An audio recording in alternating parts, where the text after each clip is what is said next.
Bonjour à tous. Aujourd'hui, je veux vous parler des propositions de la FCCQ en vue du prochain budget du Québec. C'est un sujet qui me tient à cœur car sur plusieurs aspects, c'est la compétitivité des entreprises québécoises qui en dépend.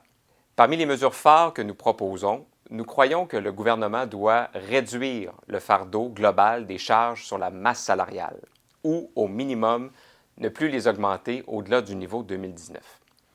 Pour mettre les choses en perspective, rappelons que ces charges sont les plus élevées au pays en ce moment.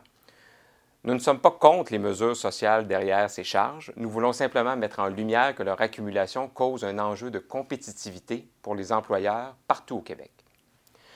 Nous recommandons également de mettre en œuvre des mesures assurant une main-d'œuvre en quantité suffisante, ayant les compétences requises par le marché du travail actuel et futur.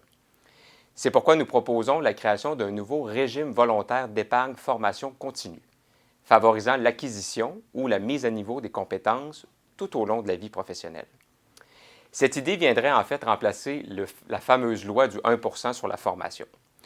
Sur ce point, je vous rappelle que la FCCQ comprend l'importance des investissements en formation pour les travailleurs et le rôle qu'ont à jouer les employeurs à cet effet. Mais permettons simplement qu'on puisse remettre en question les mécanismes d'un programme sans juger nécessairement de l'importance du concept derrière. Même s'il peut apparaître plus technique, l'enjeu du plus bas soumissionnaire conforme dans les appels d'offres publics continue d'être un dossier important pour la FCCQ. Dans notre mémoire qu'on a présentée à la fin de l'année dernière, nous rappelons au gouvernement l'importance de revoir cette idée de ne focusser que sur le prix dans l'évaluation des appels d'offres.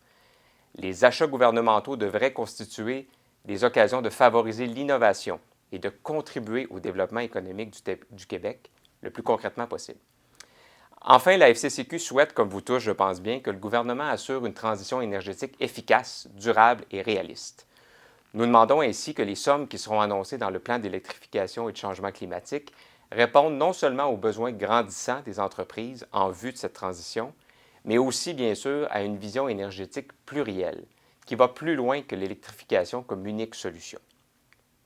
Comme à son habitude, la FCCQ est donc active pour faire valoir les points de vue des entreprises et proposer des solutions concrètes à leurs préoccupations.